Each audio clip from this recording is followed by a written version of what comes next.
बिस्मिल्लाहिर्रहमानिर्रहीम। अस्सलाम वालेकुम डियर स्टूडेंट्स, मैं हूं प्रोफेसर अज़मत अली और आप देख रहे हैं मेरा चैनल मैथ्स फॉर यू। आज के लेक्चर में हम real analysis 1 Punjab University BS mathematics के सेमेस्टर के जो स्टूडेंट्स हैं उनके लिए 2020 में जो आया हुआ पास पेपर है उसके ऊपर डिस्कशन करेंगे। तो स्टार्ट करते हैं इसके क्वेश्चन नंबर 2 से। क्वेश्चन नंबर 2 आपका कुछ इस तरह है, कहता है जी कि आपको यहाँ पर 5 शॉर्ट क्वेश्चन गिवन है, ठीक है, और हर शॉर्ट क्वेश्चन जो है वो 4 नंबर का है।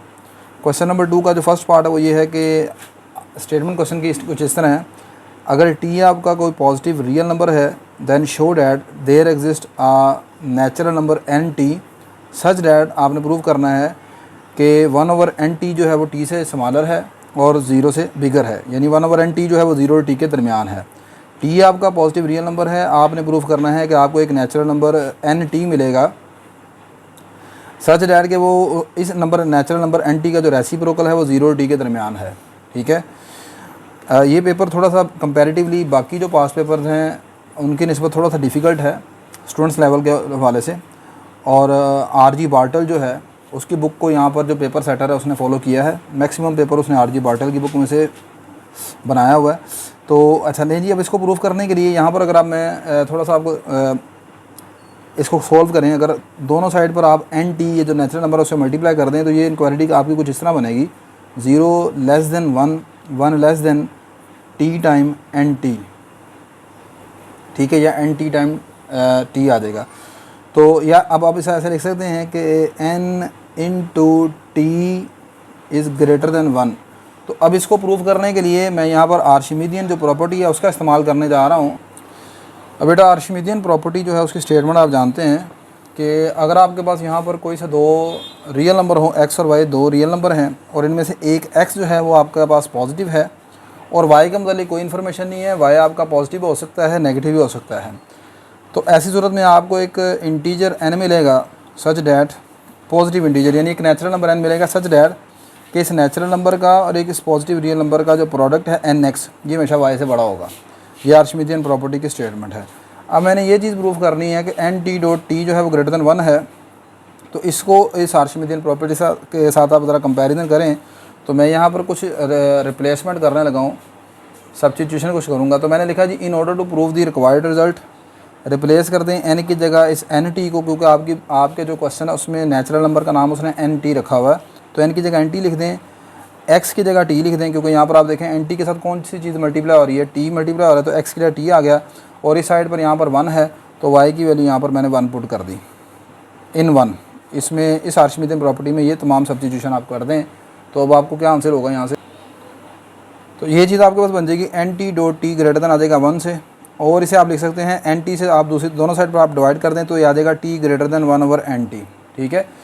अच्छा, सिंस ये चीज़ गिवन है कि आपके पास टी एक पॉजिटिव रियल नंबर है, ये देखें यहाँ पर ये बात गिवन थी, टी आपका यहाँ पर पॉजिटिव रियल नंबर है और एन टी एक नेचुरल नंबर है और नेचुरल नंबर आप जानते हैं हमेशा पॉजिटिव होते हैं। तो टी भी आपका positive, natural number n t भी आपका पॉजिटिव। अगर अब अगली बात, एक नेचुरल नंबर अगर एक नंबर है, नेचुरल नंबर है वो पॉजिटिव है हमेशा, तो उसका रेसिप्रोकल भी क्या होगा, वो भी पॉजिटिव होगा, ठीक है। यहाँ पर ऐसा नहीं करना कि ये जो आप अक्सर कहते हैं जी कि आपके पास अगर x लेस देन y लिखा है तो इसका रेसिप्रोकल लेंगे 1/x less than greater than आ जाएगा 1/y से, वो यहाँ पर नहीं करना आपने। यहाँ पर ये चीज़ है नेचुरल नंबर आपका पॉजिटिव है तो यहाँ पर इसका रेसिप्रोकल वो भी पॉजिटिव होगा, ठीक है। तो इसको आप ऐसा गलती से ना कर दें कि इसका रेसिप्रोकल ले लिया, ये ग्रेटर देन है तो लेस देन आ जाएगा 1/0 को, ये कोई कंसेप्ट नहीं है। अच्छा, सो 2 कैन बी रिटन एज, तो आपकी इनक्वालिटी, ये जो इनक्वालिटी नंबर 2 है इसको मैं ऐसे लिख सकता हूँ, टी भी आपका पॉजिटिव है 1/n टी ये भी आपका पॉजिटिव है, तो उसमें दोनों इनक्वालिटीज आपकी पॉजिटिव हैं, ठीक है। दोनों जो आपकी ये क्वांटिटीज़ हैं ये पॉजिटिव हैं। तो सो इसे 2 can be written as 0 less than 1/n t और n t 1/n t less than आ जाएगा टी से, ठीक है। तो यही चीज़ आपने प्रूफ करनी थी। नेक्स्ट इसका क्वेश्चन नंबर 2 का जो सेकंड पार्ट है उसमें यह है कि अगर कहता है ए आपका एक पॉजिटिव रियल नंबर है देन आपने प्रूव करना है कि ये लिमिट ऑफ द सीक्वेंस। देखें सीक्वेंस के लिए आपके पास कुछ बुक्स में ब्रैकेट्स आप ये वाली इस्तेमाल करते हैं, करली ब्रैकेट्स, और कुछ में कुछ कहीं पर सीक्वेंस को लिखने का ये स्टाइल होता है एक्स एन इस तरह ब्रैकेट में, और ये जो आर.जी. बार्टल की बुक है इसमें उसने सीक्वेंस को अक्सर ऐसे लिखा होता है, ठीक है। तो कहता है जी ये सीक्वेंस जो है लिमिट 1/1 प्लस एन ए, और जबकि एन आपका नेचुरल नंबर है, ये लिमिट जो है 0 के बराबर आनी चाहिए। ठीक है, अब यहाँ पर सिंपल सीक्वेंस की लिमिट कैसे निकालते हैं, अक्सर आप निकालते हैं जी, एक सीक्वेंस की लिमिट निकालने के लिए आप उसकी nth टर्म में n अप्रोच टू इन्फिनिटी कर देते हैं, और आंसर जो भी आता है, मिसाल के तौर पर उसकी लिमिट का आंसर l आ गया, तो आप कहते हैं जो सीक्वेंस कन्वर्ज कर गया l की तरफ। तो आपने यहाँ पर ये प्रूव करना है कि ये जो 1/1 प्लस एन ए है, इसकी लिमिट 0 है। तो दूसरे अल्फाज में आपने ये प्रूव करना है कि वो नीड टू शो डैट कि limit n approach to infinity 1/1 plus n a जो है वो 0 के बराबर है। अब यहाँ पर सिंपल ऐसा नहीं करना आपने कि आप सिंपल ये करें, इनकी जगह यहाँ पर इन्फिनिटी पुट कर दें, इन्फिनिटी इंटू ए, तो ये नीचे सारा इन्फिनिटी बन जाएगा, 1/इन्फिनिटी 0 आ गया। नहीं जी, इतना इस स्टेप इतने से आपको नंबर नहीं मिलने वाले, आपने इसे बाय डेफिनेशन जो है वो प्रूफ करना है। तो by prove for prove the result by we will use an epsilon, यानी एप्सिलॉन डेफिनेशन जो है सीक्वेंस की वो यूज़ करेंगे हम। To prove the result, by prove नहीं लिखना, to prove the result we use, अच्छा we know that a sequence. अब अगली बात ये है कि हम सीक्वेंस को कब कहते हैं कन्वर्जेंट होता है। एक सीक्वेंस ए एन को हम कहते हैं कन्वर्जेंट है, और वो सीक्वेंस इस लिमिट एल को कन्वर्ज करता है if for every positive real number epsilon there exist a positive natural number, एक नेचुरल नंबर एन नॉट मिलेगा सच डैट कि उस सीक्वेंस की nth टर्म और उसकी लिमिट एल के दरमियान का जो डिफरेंस है उसका एब्सोल्यूट जो है एप्सिलॉन से छोटा होना चाहिए।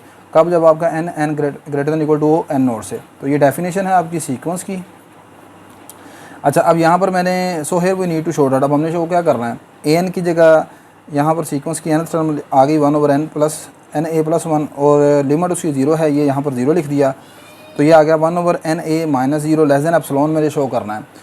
अब यहाँ पर 0 माइनस हो रहा है, उससे तो कोई फ़र्क नहीं पड़ेगा। अगली चीज़ ये कि आप यहाँ पर एब्सोल्यूट छोड़ दें, एब्सोल्यूट लगाने की ज़रूरत नहीं है। अब यहाँ पर एब्सोल्यूट लगाने की ज़रूरत इसलिए नहीं है, यहाँ पर एब्सोल्यूट लगाने की ज़रूरत इसलिए नहीं है कि आप जानते हैं कि एब्सोल्यूट ऑफ एक्स का जो एब्सोल्यूट है वो नेगेटिव एक्स भी होता है, पॉजिटिव एक्स भी होता है। मतलब आप जो एब्सोल्यूट ऑफ एक्स को डिफाइन करते हैं वो इस तरह होता है, ये पॉजिटिव एक्स होगा अगर आपका एक्स जो है वो ग्रेटर देन इक्वल टू 0 होगा, और नेगेटिव एक्स होगा अगर आपका एक्स लेस देन 0 होगा। तो अब ये देखें कि यहाँ पर जो ये n है ये एक नेचुरल नंबर है, a उसने खुद कहा है पॉजिटिव है, तो नीचे वाली सारी चीज़ जो है वो पॉजिटिव है, 1/n a प्लस 1 ये भी सारा पॉजिटिव होगा, तो इसलिए इसका मतलब अंदर वाली सारी चीज़ 1/n a प्लस 1 का एब्सोल्यूट जो है वो पॉजिटिव होगा। तो पॉजिटिव चीज़ का एब्सोल्यूट जो है वो x के ही बराबर आएगा यहाँ पर, तो ये आ जाएगा 1/n a plus 1 less than epsilon जब आपका n greater than equal to n a। तो आपका टारगेट है ये इस चीज़ को प्रूफ करना, ये हमारा टारगेट है इस चीज़ को प्रूफ करना कि 1/n a plus 1 less than है एप्सिलॉन से। अच्छा, अगर ज़रा इसको थोड़ा सॉल्व कर लें तो ये कुछ इस तरह चीज़ बन जाती है, n a प्लस 1 की वैल्यू निकालें यहाँ से, तो n a प्लस 1 की वैल्यू आ जाएगी 1/एप्सिलॉन less than n a plus 1, या दूसरे अल्फाज में n a प्लस 1 जो है वो ग्रेटर देन है 1/एप्सिलॉन से। तो इस तरह के जो क्वेश्चन हैं आप मेरे जो लेक्चर्स हैं रियल एनालिसिस 1 के, उनमें आप देख सकते हैं कि मैंने कन्वर्जेंस ऑफ सीक्वेंस जो है उसको बाय डेफिनेशंस मुख्तलिफ प्रॉब्लम मैंने सॉल्व की हैं। तो उसमें कैसे करते थे, यहाँ पर हम आर्शिमिडियन प्रॉपर्टी का इस्तेमाल करेंगे। By using Archimedean property that is stated as कि अगर आपके पास कोई से 2 रियल नंबर हैं जिनमें से एक रियल नंबर जो है वो पॉजिटिव है, तो आपको एक नेचुरल नंबर n नोट मिलेगा सच डैट कि उस नेचुरल नंबर n नोट का और इस x का जो प्रोडक्ट है वो y के बराबर है। ठीक है, यहाँ पर स्पेशली याद रखिएगा कि मैंने पहले भी जो अपने क्वेश्चन किए हैं आप उनमें भी जाकर देख सकते हैं। यहाँ पर जब आपने नेचुरल नंबर लेना है तो वो नेचुरल नंबर यहाँ पर जो आपने लिया ना n not, there exist a natural number, यहाँ पर जो सीक्वेंस की डेफिनेशन में आप लिखते हैं, यहाँ पर अगर n नोट लिखा है तो आर्शिमिडियन प्रॉपर्टी में भी जो आप नेचुरल नंबर लिखेंगे वो n नोट लिखना है। ठीक है, अच्छा सच डैट अब n नोट x का जो प्रोडक्ट है y के बराबर आ जाएगा। अब इससे ये आर्शिमिडियन प्रॉपर्टी से जो इनक्वालिटी 1 बनी है इसको ज़रा इसको साथ कंपेरिजन करके देखें इस इनक्वालिटी के साथ। तो एक तो ये है कि यहाँ पर हमारा नेचुरल नंबर n जो है उसकी जगह n नोट लिखा हुआ है, दूसरा a की जगह यहाँ पर x लिखा है, और y की जगह यहाँ पर क्या लिखा नज़र आ रहा है 1/एप्सिलॉन। तो मैंने यहाँ पर कुछ सब्स्टिट्यूशन की, x की जगह a पुट कर दिया, y की जगह 1/एप्सिलॉन पुट कर दिया, यहाँ पर n की जगह n नोट नहीं डायरेक्ट आपने पुट कर देना यहाँ पर। मतलब यहाँ पर देखें ना, n नोट एक फिक्स नेचुरल नंबर है, n नोट क्या है, फिक्स नेचुरल नंबर है, वो n नोट ही यहाँ पर रहेगा, बाकी x और y की जगह यहाँ पर मैंने सब्स्टिट्यूशन की है। ठीक है, तो x की जगह a पुट कर दिया, x की जगह यहाँ पर a पुट कर दिया, y की जगह 1/एप्सिलॉन पुट कर दिया, तो n naught a greater than आ गया 1/एप्सिलॉन से।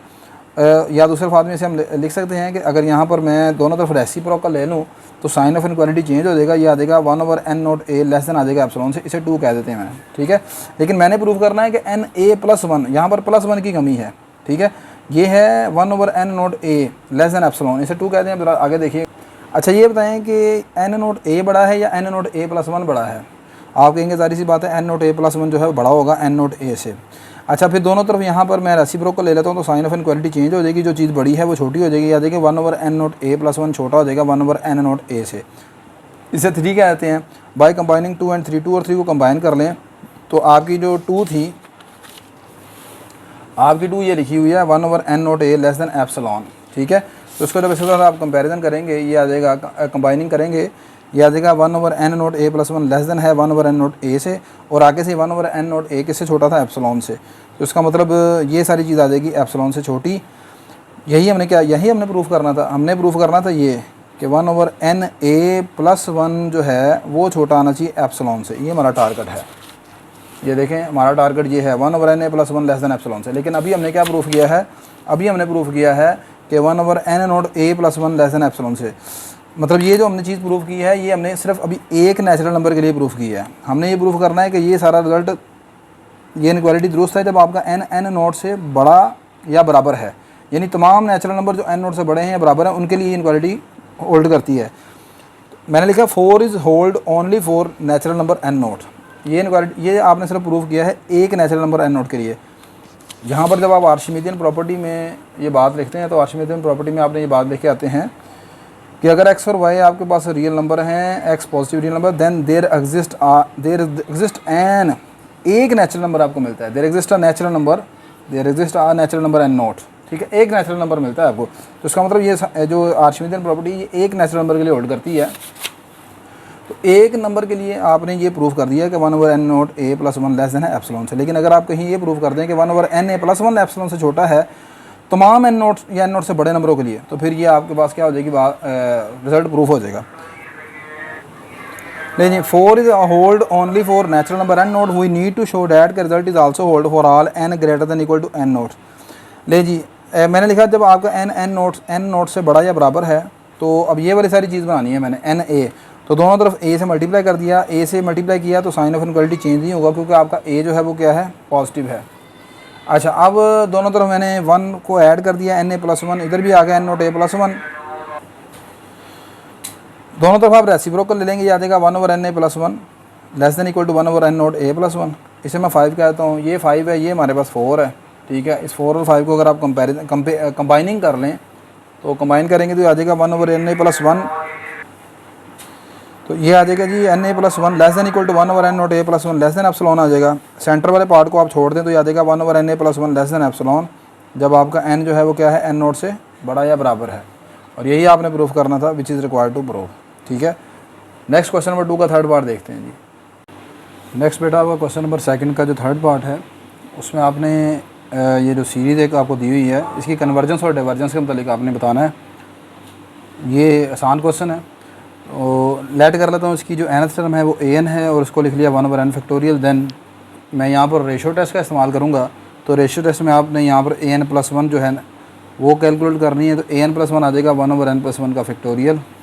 तो अब रेशो टेस्ट के लिए आप यहाँ पर ये एक रेशो निकालेंगे an+1/an, यानी an+1 को an पर डिवाइड कर देंगे तो यह आ जाएगा 1/n+1 factorial multiply by n factorial over 1 बन जाएगा।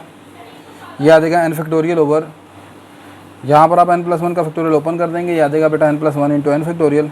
n फैक्टोरियल से कैंसिल हो जाएगा, याद आएगा 1/n+1। यहाँ पर आप लिमिट अप्लाई कर देंगे 1/∞+1 और 1/∞ बन जाएगा 0। अब रेशो टेस्ट ये कहता है कि अगर आपका आंसर लेस देन 1 आए तो ऐसी सूरत में जो गिवन सीरीज़ जो है वो कन्वर्ज करती है, तो आपकी गिवन सीरीज़ जो है वो कन्वर्जेंट है। नेक्स्ट क्वेश्चन नंबर 2 का फोर्थ पार्ट ये है, कहते हैं जी आपने शो करना है कि ये limit 1/x where x approach to 0 does not exist on R। इसका सोल्यूशन के लिए आप पास पेपर जो है वो 2021 वाला उसको आप देख सकते हैं। उसमें क्वेश्चन नंबर 2 का जो थर्ड पार्ट है वो यही है, ठीक है। उसमें भी आपने यहाँ पर यही प्रूफ करना है कि ये लिमिट जो है वो एग्जिस्ट नहीं करती। तो आप 2021 पास पेपर क्वेश्चन नंबर 2 का थर्ड पार्ट देख सकते हैं। बाकी मैं इस पेपर का जो है वो लिंक भी डिस्क्रिप्शन बॉक्स में रख दूँगा, आप उस लिंक पर क्लिक करके सीधा इस क्वेश्चन को देख सकते हैं जाकर। नेक्स्ट आपका है जी क्वेश्चन नंबर 2 का फिफ्थ पार्ट, कहता है कि जी अगर आपके पास a और b सबसेट हैं रियल नंबर r के, f एक फंक्शन है a से r की तरफ और g फंक्शन है b से r की तरफ, b a function such that और यहाँ पर ये है कि एफ ऑफ ए जो है वो बी का सबसेट है। एफ ऑफ ए बी का सबसेट होने से मुराद ये है कि ए के एलिमेंट्स के ऊपर, यानी कि जो एफ़ की रेंज है, एफ ऑफ ए यहाँ पर रिप्रेजेंट करेगा ए की एफ़ की रेंज को। तो जो एफ़ की रेंज है वो बी का सबसेट है। आपने ये प्रूव करना है कि if f is continuous at point c belong to A, अगर आपका फंक्शन एफ़ जो है वो ए के एक पॉइंट सी के ऊपर कंटिन्यूअस है, and g is continuous at point b, और जी जो है वो कंटिन्यूअस है बी पर, और बी क्या है, एफ ऑफ सी के बराबर है। Then show that the composition function, आपने प्रूव ये करना है कि ये जो कंपोजिशन फंक्शन है जी ओ एफ ए से आर, ये कंटिन्यूअस है एट पॉइंट सी के ऊपर। ये क्वेश्चन उठाया है जी R G Bartle, page number 127, theorem number है 5.2.6। यहाँ से ये पेपर सेटर ने क्वेश्चन लिया हुआ है, बिल्कुल यही हूबहू स्टेटमेंट है। तो यहाँ पर कंपोजिशन फंक्शन को थोड़ा सा देख लेते हैं। देखें जी, कंपोजिशन फंक्शन में आप अपनी इंटर क्लास में कुछ इस तरह पढ़ते आ रहे हैं कि आपके पास अगर एक फंक्शन f जो है वो x से y की तरफ हो, और g जो है वो फंक्शन हो y से z की तरफ, तो फिर जो आपका कंपोजिशन फंक्शन जी ओ एफ जो है वो ऐसा फंक्शन होगा जो कि x से z की तरफ होगा। ठीक है। अच्छा, अब इसको ज़रा सेट्स की शक्ल में देखते हैं। अगर ये मेरे पास सेट x है, ये सेट y है, इसके ऊपर आपने x के एलिमेंट्स हैं x1 x2 मिसाल के तौर पर। ठीक है। आपने इसके ऊपर f को अप्लाई किया, f ने क्या करना है, x1 को उठाना है, y में लेके आएगा और ये बन जाएगा f ऑफ x1। ठीक है। इसी तरह x2 को उठाएगा तो ये बन जाएगा f ऑफ x2। फिर उसके बाद यहाँ पर ये तीसरा सेट z पड़ा हुआ है, यहाँ से g ऑपरेट होगा y से g जो है वो फंक्शन है y से z की तरफ। ठीक है। अब g जो है वो अप्लाई किसके ऊपर होगा, g अप्लाई होगा y के एलिमेंट्स पर, और y के एलिमेंट्स किस टाइप के हैं, f ऑफ x1 टाइप के। तो ये पहला एलिमेंट आएगा g of f of x1। ठीक है। ये इसको उठा के यहाँ पर ले आएगा ऐसे। इसी तरह ही f ऑफ x2 को उठाएगा तो ये बन जाएगा g o f of x2। इसको उठाएगा तो यहाँ पर आ जाएगा। ठीक है।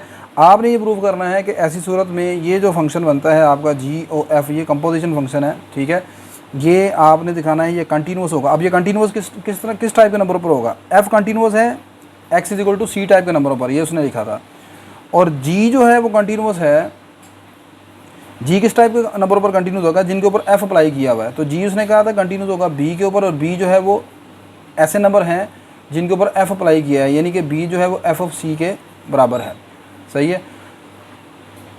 अगली चीज़ यहाँ पर ये देखें कि आपने यहाँ पर जो हमें डेल्टा एप्सिलॉन डेफिनेशन को इस्तेमाल करेंगे। आप कहते हैं कि एक फंक्शन f जो है वो c किसी number x equal to c के ऊपर कंटिन्यूस होता है अगर आपको एक पॉजिटिव रियल नंबर एप्सिलॉन मिले। ठीक है। अगर if for every positive real number epsilon, अगर हर पॉजिटिव रियल नंबर एप्सिलॉन के लिए एक रियल नंबर डेल्टा आपको मिलता है, positive real number delta, such that कि जब x और c का जो एब्सोल्यूट डिफरेंस है ये लेस देन और डेल्टा से, देन आपके पास f of x minus f of c का जो डिफरेंस है ये लेस देन आना चाहिए एप्सिलॉन से। ठीक है जी। तो ये आपके पास है डेल्टा एप्सिलॉन डेफिनेशन यहाँ पर कंटिन्यूअस फंक्शन की। सही है। तो अब यहाँ पर इस डेफिनेशन को मैं इस्तेमाल करने लगा हूँ और फिर यहाँ पर हम प्रूफ करेंगे इसको। मैंने लिखा जी we will show the result by using delta epsilon definition of continuity. पहली बात, इट इज़ गिवन डैट, ये बात आपको गिवन है कि जी जो है वो कंटिन्यूस है इस नंबर बी के ऊपर। सो बाय डेफिनेशन ऑफ कंटिन्यूटी की डेफिनेशन के मुताबिक आपको एक पॉजिटिव रियल नंबर एप्सिलॉन मिलेगा for every positive real number epsilon. Her positive real number epsilon के लिए आपको एक डेल्टा मिलेगा। डेल्टा यहाँ पर मैंने रख दिया, डेल्टा 1 उसका नाम रख दिया, सच डैट। अब यहाँ पर एक चीज़ आपने गौर से देखनी है, जी की कंटिन्यूटी की बात कर रहे हैं, जी की कंटिन्यूटी, और जी की कंटिन्यूटी में मैंने आपको बताया कि जी जो है वो अप्लाई हो रहा है एफ टाइप के number, f of x type के नंबर के ऊपर। फ़र्ज़ कर लें कि मैं f of x y is equal to, f of x का नाम है y is equal to, y जो है वो एफ ऑफ एक्स के बराबर है। ठीक है। तो जी की कंटिन्यूटी आपने चेक करनी है बी के ऊपर। ठीक है। किसके ऊपर, बी के ऊपर। तो फिर इसको ऐसे लिख सकते हैं कि वैन एवर आपका वाई माइनस बी जो है वो छोटा हो डेल्टा 1 से, ठीक है, देन आपने ये प्रूफ करना है कि g of y minus g of b ये लेस देन आना चाहिए किससे, एप्सिलॉन से। ठीक है।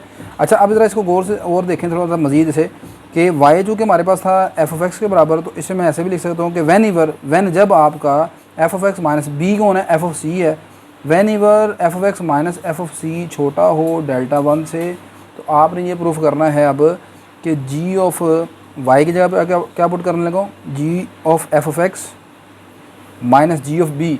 बी क्या है, g of f of c. ये आपका छोटा आना चाहिए किससे, एप्सिलॉन से। ठीक है जी। तो ये आपके पास ये मेरा रिजल्ट है जिसको मैंने प्रूफ करना है यहाँ पर। ठीक है, क्योंकि यहाँ पर आपने अभी तक जो कंपोजिशन ऑफ फंक्शन जो है उसकी डेल्टा एप्सिलॉन डेफिनेशन नहीं शायद देखी होगी, तो इसलिए मैंने थोड़ा सा ज़रा इसको एलेबोरेट करके यहाँ पर वजाहत करके लिखा है ताकि आपके लिए आसानी हो जाए। तो लें जी, यहाँ पर सारी जो चीज़ मैं अभी आपको बता के आ चुका हूँ। मैंने लिखा जी कि आपके पास जी चूँकि b is equal to f of c के ऊपर कंटिन्यूस है, तो वैन ईवर जब आपका f of x minus f of c less than होगा डेल्टा वन से, देन आपने प्रूफ ये करना है कि g of f of x minus g of f of c less than होगा एप्सिलॉन से, वेयर आपका एफ ऑफ एक्स क्या है, एफ ऑफ एक्स एक एलिमेंट है किसका, सेट बी का। फर्दर एज अब दो मरतबा यहाँ पर कंटिन्यूटी की डेफिनेशन इस्तेमाल करूँगा, एक मरतबा जी के लिए, एक मरतबा एफ के लिए। अगली चीज़ ये गिवन है, further as f is continuous at x is equal to c. ये भी बात आपको गिवन है कि आपका फंक्शन एफ जो है वो सी के ऊपर कंटिन्यूस है। तो इस मरतबा फिर आपके पास एक रियल नंबर, आपको real number delta, positive real number delta exist करेगा सच डैट कि whenever x minus c जो है वो डेल्टा से छोटा होगा, then f of x minus f of c less than होगा, जहाँ पर लिखना था एप्सिलॉन, लेकिन ये सारी चीज़ मैंने किसके बराबर रखी है, एप्सिलॉन यहाँ रख लिया डेल्टा वन के बराबर। क्यों डेल्टा वन के बराबर रखा है, ये ऊपर वाली जी की जो कंटिन्यूटी थी, इसमें जो पहला पार्ट है यहाँ पर, ये जो पहला पार्ट है ये कौन सा पार्ट है, ये वाला पार्ट होता है x minus c less than delta वाला। ठीक है, ये पहले वाले जो डेल्टा वाला पार्ट है इसमें f of x minus f of c छोटा है डेल्टा वन से, तो यहाँ पर मैंने क्या किया, डेल्टा वन को किसके बराबर रख लिया, एप्सिलॉन के बराबर, ताकि ये दोनों चीज़ें एक जैसी हो जाएँ। अब मैं वन और टू को कंबाइन करने लगा हूँ by combining one and two. One और टू को कंबाइन करेंगे तो आपने देखा था कि जब आपका x minus c less than है डेल्टा से, तो देन क्या होता है, f of x minus f of c छोटा होता है डेल्टा वन से। और ये यहाँ से यहाँ तक जो पार्ट है, ये सारा पार्ट किसकी कंटिन्यूटी में आता है, एफ़ की कंटिन्यूटी में आता है। ठीक है, और जब आप यहाँ से यहाँ तक लेते हैं, ये किसकी कंटिन्यूटी में आता है, जी की कंटिन्यूटी में आता है। तो और जब आपका f of x minus f of c less than है डेल्टा वन से, देन आपने ये कंपोजिशन ऑफ फंक्शन के मुताबिक g of f of x minus g of f of c किससे छोटा था, एप्सिलॉन से। अच्छा, अब यहाँ पर देखें, आप जानते हैं कैलकुलस में पढ़ा, अगर if A implies B and B implies C, तो हम कहते हैं कि फिर ए जो है वो सी को इम्प्लाइज करता है। ठीक है ना, तो यहाँ पर फिर आपका अगर ये होल्ड करता है देन ये होल्ड करता है, और अगर ये होल्ड करता है देन ये होल्ड करता है, तो फिर क्या होगा, जब आपका पहला part x minus c less than होगा डेल्टा से, then g of f x minus g of f c किससे छोटा हो जाएगा, एप्सिलॉन से। और ये सारी चीज़ किसकी डेफिनेशन में आती है, कंटिन्यूटी की डेफिनेशन को शो कर रही है। किसकी कंटिन्यूटी को, जी कंपोजिशन ऑफ फंक्शन की। ठीक है, तो विच शोज डैट कि आपका जो फंक्शन है जी ऑफ एक्स क्या है, कंटिन्यूस है एक्स इज इक्वल टू सी के ऊपर। देखो जी, एक्स इज इक्वल टू सी पर कंटिन्यूटी शो करनी है ना, तो एक्स इज इक्वल टू सी पर कंटिन्यूटी शो करने का मतलब क्या है कि पहले आप कहेंगे जब आपका x minus c less than हो डेल्टा से, देन आपने प्रूफ करना है किस फंक्शन की continuity, composition function g of f x की। देन आपका g of f x minus g of f of c less than answer epsilon से, ये आपने दिखा दिया। ठीक है, शॉर्ट क्वेश्चन आपके खत्म हो गया। नेक्स्ट लॉन्ग क्वेश्चन की तरफ। लॉन्ग क्वेश्चन में आपको यहाँ पर 5 लॉन्ग क्वेश्चन दिए हुए हैं, और हर लॉन्ग क्वेश्चन जो है वो 6 नंबर का है, 30 मार्क्स का ये सेक्शन है आपका। क्वेश्चन नंबर 3 का फर्स्ट पार्ट, यानी पहला लॉन्ग क्वेश्चन क्या है, कहता है जी show that the set of rational number Q is not an ordered complete field. आपने प्रूव करना है कि Q जो है वो कंप्लीट ऑर्डर फील्ड नहीं है। इसके लिए आप मेरा लेक्चर नंबर 12 जो है, chapter number 1 real number system, ठीक है, चैप्टर नंबर 1 का नाम है रियल नंबर सिस्टम, इसमें मैंने लेक्चर नंबर 12 जो है वो अपलोड किया हुआ है, आप उस लेक्चर को देख सकते हैं इसके सोल्यूशन के लिए। ठीक है जी, मैं इस लेक्चर का जो लिंक है वो डिस्क्रिप्शन बॉक्स में रख दूंगा, आप उस डिस्क्रिप्शन बॉक्स पर लिंक क्लिक करके ये लेक्चर देख सकते हैं, क्वेश्चन का सोल्यूशन देख सकते हैं। नेक्स्ट आपका जो क्वेश्चन नंबर 3 का सेकंड पार्ट है, ये भी आर.जी. बाटल की किताब बुक जो है, इसमें पेज नंबर 79 और थ्योरम नंबर 3.4.9 पर मौजूद है। कहता है कि अगर एक सीक्वेंस x जो है वो एक्सन सीक्वेंस का नाम उसने कैपिटल X रख लिया है, ये एक सीक्वेंस है, बाउंडेड सीक्वेंस है, bounded sequence of real number है। लेट कर लें कि x एक रियल नंबर है, और इस bounded sequence of real number की प्रॉपर्टी ये है कि that every convergent subsequence of x, इस सीक्वेंस का हर जो कन्वर्जेंट सब सीक्वेंस है वो कन्वर्ज करता है इस रियल नंबर x को।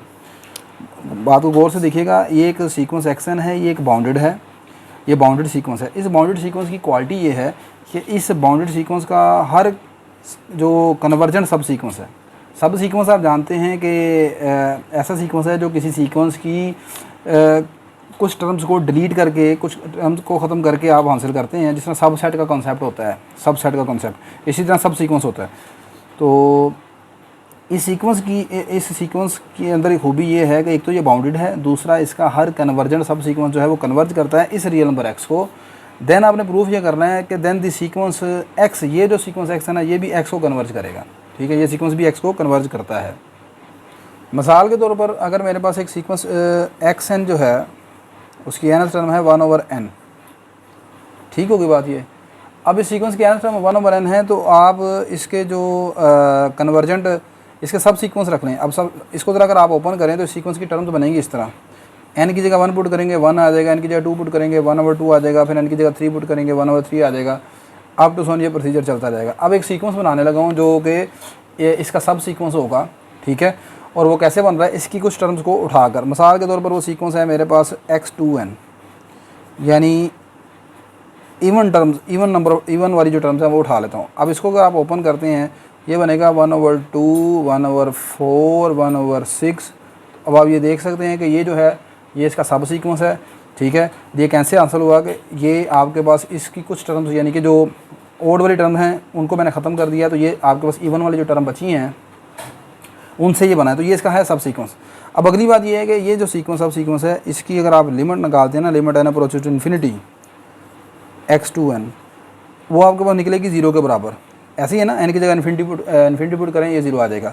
इसी तरह फ़र्ज़ करें आप सीक्वेंस बना लें मिसाल के तौर पर x3n, तो इस मरतबा आपके पास जो नंबर बनेंगे वो आएंगे 1/3, आपके पास आ जाएगा 1/6, यानी 3n का मतलब है यहाँ पर 1/3n लिखेंगे आप, x3n का मतलब 1/3n, तो वो आ जाएगा 1/3, 1/6 अप टू सोनी। ये भी इसका क्या है, सब सीक्वेंस है। अब इस सब सीक्वेंस की अगर आप इसकी लिमिट मालूम करें तो वो भी लिमिट क्या आएगी, लिमिट x3n की आएगी, वो भी 0 के बराबर। ऐसे ही है। अब इस वक्त मैंने जो एग्जांपल ली है वो xn आपका एक बाउंडेड सीक्वेंस है। बाउंडेड कैसे है, इस सीक्वेंस की किसी भी टर्म का जवाब 1 से बड़ा नहीं है, लिहाजा आपका ओरिजिनल सीक्वेंस xn जो है वो बाउंडेड है। ये दोनों इसके क्या हैं, कन्वर्जेंट सब सीक्वेंस हैं। दोनों किसको अप्रोच कर रहे हैं, 0 को अप्रोच कर रहे हैं। थ्योरम आपका ये कहता है कि अगर आपके पास कोई बाउंडेड सीक्वेंस हो और उसके अंदर ये खूबी हो कि उसका हर कन्वर्जेंट सब सीक्वेंस जो है वो किसी एक रियल नंबर x को कन्वर्ट करता है, जैसे यहाँ पर ये दोनों 0 को कन्वर्ट कर रहे हैं, तो आपका ओरिजिनल सीक्वेंस भी 0 को कन्वर्ट करेगा। तो आप चेक करके देख लें, अगर आप इसकी लिमिट निकालते हैं 1/∞, वो किसको अप्रोच करती है, 0 को अप्रोच करती है। ठीक है, लेकिन ये तो एक एग्जांपल लिया ना, आपने इसे जर्नल प्रूफ करना है। लेकिन मैंने लिखा है कि सिंस xn इज़ बाउंडेड, ये बात गिवन है कि ये सीक्वेंस xn जो है बाउंडेड है, तो अब बाउंडेड होगा तो आपको एक पॉजिटिव रियल नंबर m मिलेगा, सच डैट के इस सीक्वेंस की हर टर्म का जो एब्सोल्यूट है वो लेस देन इक्वल होगा m से। ठीक है, ये बाउंडेड सीक्वेंस की डेफिनेशन है। अब इसको प्रूव करने के लिए मैं कंट्राडिक्टरी इसका प्रूफ करूँगा। We suppose on the contrary that the sequence xn does not converge to x। मैंने प्रूफ क्या करना है कि xn एक बाउंडेड सीक्वेंस है, और दूसरी बात ये है कि इसका हर सब सीक्वेंस कन्वर्ज भी करता है। लेकिन मैंने ये प्रूफ करना है कि xn x को कन्वर्ज करता है। आपका सीक्वेंस xn जो है वो किसको कन्वर्ज करता है, x को कन्वर्ज करता है। मैं कहता हूँ ये सीक्वेंस कन्वर्ज नहीं करता x को, ऑन दी कॉन्ट्रेरी लेकर चलूँगा। और एट द एंड मैं ये बात एट द एंड में एक स्टेटमेंट लाऊंगा जो कि इस बात के साथ कंट्राडिक्ट करेगी। ठीक है, तो वो कैसे करना है वो देखते हैं। अच्छा, यहाँ पर देखें, मैंने सपोज कर लिया कि ये सीक्वेंस कन्वर्ज नहीं करता, तो अब अगली बात है कि यहाँ पर एक थ्योरम है आपकी आरजी वार्टल की बुक में। एक सीक्वेंस अगर किसी x को कन्वर्ज करता है तो फिर आपने क्या पढ़ा है, एक सीक्वेंस xn अगर किसी x को कन्वर्ज करे तो फिर क्या होता है कि xn माइनस x का जो डिफरेंस का एब्सोल्यूट है ये छोटा होता है एप्सिलॉन से, जब आपका क्या है n जो है वो नेचुरल नंबर n नॉट से बड़ा हो। ये है डेफिनेशन कन्वर्जेंट सीक्वेंस की। लेकिन अगर एक सीक्वेंस कन्वर्ज ना कर रहा हो x को, तो फिर ऐसी सूरत में क्या होगा, xn माइनस x का जो डिफरेंस है वो फिर एप्सिलॉन से छोटा तो नहीं होगा, वो क्या हो जाएगा, greater than equal to epsilon हो जाएगा। और फिर ऐसी सूरत में आपको कोई ना कोई नेचुरल नंबर भी मिलेगा। तो मैंने यहाँ पर क्या लिखा, मैंने लिखा जी कि अगर ये कन्वर्ज नहीं करता तो देन एक epsilon, then there exist n epsilon. तो फिर सिर्फ आपको एक एप्सिलॉन नॉट ऐसा मिलेगा। यहाँ पर होता है कि for every epsilon, her epsilon के लिए ये जो चीज़ है लेस देन होगी एप्सिलॉन से। ठीक है, यहाँ पर मैं लिख रहा हूँ देन देयर एग्जिस्ट एन या there exist epsilon not belong to R, और सच डैट कि आपके पास एक नेचुरल नंबर, उसका नाम मैंने यहाँ पर के रखा, आपको एक नेचुरल नंबर के मिलेगा। अगर के नेचुरल है तो फिर एन के जो है वो भी नेचुरल नंबर ही होगा। सच डैट कि एन के जो है वो इस ग्रेटर देन इक्वल टू होगा के से, जैसे वहाँ पर मैंने लिखा ना कि आपका n जो है वो बड़ा होगा n नॉट से, ठीक है। आप जब कन्वर्जेंट सीक्वेंस की डेफिनेशन करते हैं आप कहते हैं कि आप हर पॉजिटिव रियल नंबर एप्सिलॉन के लिए एक्स एन माइनस एक्स का जो डिफरेंस है ये लेस देन होगा एप्सिलॉन से, जब आपका n जो है वो n नॉट से बड़ा होगा।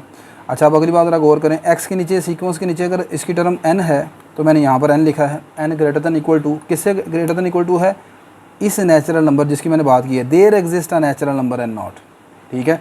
तो जब मैंने यहाँ पर लिख रहा हूँ तो मैंने x के नीचे क्या लिखा है, यहाँ पर लिखा मैंने n k, ठीक है। तो मैंने कहा कि आपको एक नेचुरल नंबर k मिलेगा सच डैट कि x के नीचे क्या है n k, तो n k बड़ा होगा जब k या एक ग्रेटर दैन इक्वल होगा k से, देन एक्स एन के minus x greater than equal to आ जाएगा एप्सिलॉन से। देखिए मिसाल के तौर पर अगर मैं यहाँ पर लिखता हूँ,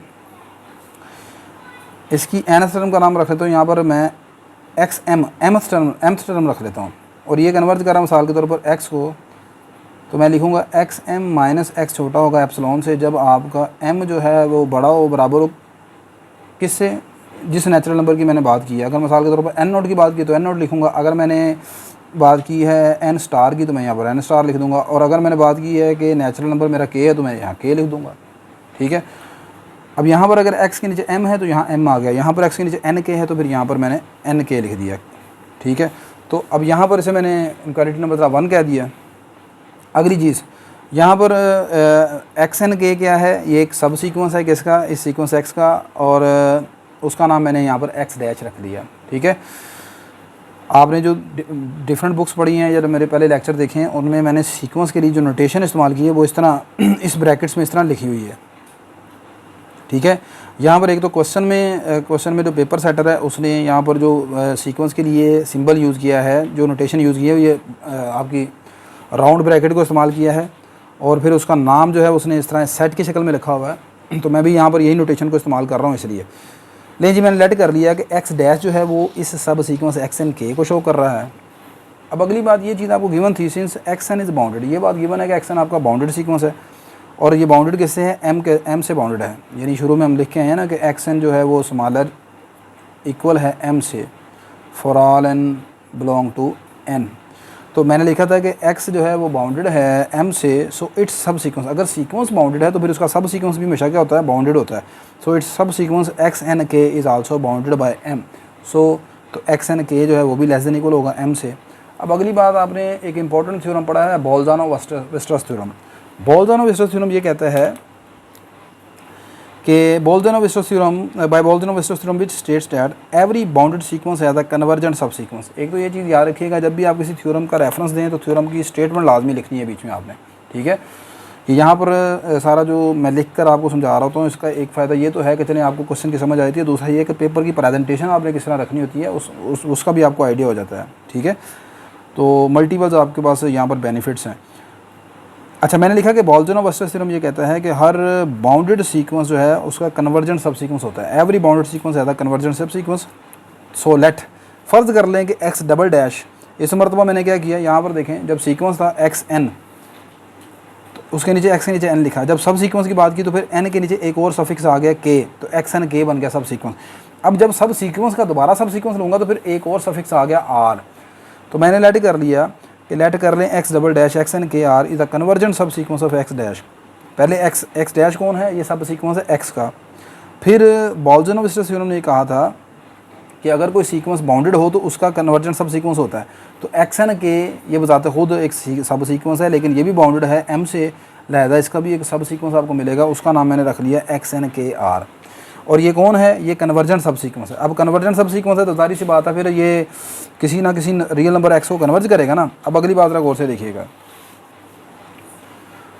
since x n k is a subsequence of x n k, so one also hold for x n के आर। लिहाजा जो वन है वो इनक्वालिटी वन जो है वो इस सब सीक्वेंस के लिए भी होल्ड करेगी। अब वो इनक्वालिटी नंबर वन है क्या, इनक्वालिटी नंबर वन ये थी कि एक्स एन के माइनस एक्स का जो डिफरेंस का एब्सोलूट है वो ग्रेटर देन इक्वल होगा एप्सिलॉन नॉट से। और ये इनक्वालिटी कैसे बनी थी आपको बताया था मैंने अभी कि जब कोई सीक्वेंस हमने लेके चले थे, एक्स एन क्या कर रहा है, कन्वर्ज नहीं कर रहा है, डाइवर्ज कर रहा है। तो जब सीक्वेंस डाइवर्ज कर रहा है तो फिर ऐसी सूरत में ये जो इसका सब सीक्वेंस था और उसकी टर्म, उसकी जो लिमिट एक्स है उसके दरमियान का जो डिफरेंस है वो ग्रेटर देन इक्वल होगा एप्सिलॉन नॉट से। तो अब ये अगर वन के लिए होल्ड कर रही है तो फिर इसके अब एक्स एन के आर कौन है, इस एक्स एन के सब सीक्वेंस है एक्स एन के का, तो लिहाजा फिर ये जो इनक्वालिटी नंबर 1 है ये फिर एक्स एन के आर के लिए भी होल्ड करेगी। तो यहाँ पर लिख दिया मैंने एक्स एन के r minus x absolute greater than equal to होगा एप्सिलॉन नॉट के लिए, लेकिन इस मतलब यहाँ पर क्या लिखूंगा, r belong to natural number. देखो जी यहाँ पर सबसे नीचे सफिक्स है आर, तो यहाँ पर लिखूंगा आर बिलोंग करता है नेचुरल नंबर से। जब यहाँ पर बात की थी तो यहाँ पर नीचे वाला सफिक्स था के, तो यहाँ पर मैंने लिखा के बिलोंग टू एन। जब सिर्फ सीक्वेंस की बात करूँगा तो एक्स के नीचे था एन, तो वहाँ पर लिखते हैं n greater than equal to n not. ठीक है,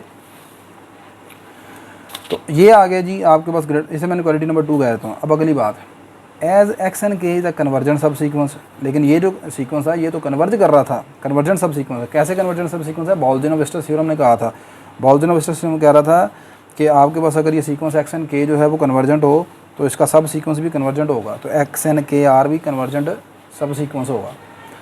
तो इसलिए ये तो कन्वर्जेंट सब सीक्वेंस है। अब अगर ये कन्वर्जेंट सब सीक्वेंस है, अच्छा ये कन्वर्जेंट सब सीक्वेंस किसका था, एक्स एन के का, और एक्स एन के किसका सब सीक्वेंस है, एक्स एन का। एज एक्स एन के the convergent subsequence of x N, और एक्स एन के अंदर ये क्वालिटी मौजूद है कि इसका हर कन्वर्जेंट सब सीक्वेंस कन्वर्ज करता है एक्स को। ये शुरू में आपने लिख के आए हैं यहाँ पर, ये बात यहाँ पर लिखी है कि have the property that every convergent subsequence of x converges to small x. तो लिहाजा यहाँ पर एक्स एन के आर माइनस एक्स जो है, अब कन्वर्जेंट सीक्वेंस की डेफिनेशन मैंने इस्तेमाल की। So for every positive real number epsilon there exist a positive number natural number and not such that कि एक्स एन के आर माइनस एक्स का जो डिफरेंस का एब्सोलूट है वो लेस देन होगा एप्सिलॉन नॉट से, कब, जब आपका आर जो है वो ग्रेटर दैन इक्वल हो गया एन नॉट से। अब 2 और 3 को ज़रा कंपैरिजन करें तो 3 जो है वो 2 से क्या कर रही है, कंट्राडिक्ट कर रही है। 2 में आप कह रहे हैं कि एक्स एन के माइनस एक्स का जो डिफरेंस है वो greater than equal to epsilon not है, यहाँ पर आप कह रहे हैं लेस देन एप्सिलॉन नॉट। तो दोनों बातें आपस में क्या कर गई, कंट्राडिक्ट कर गई।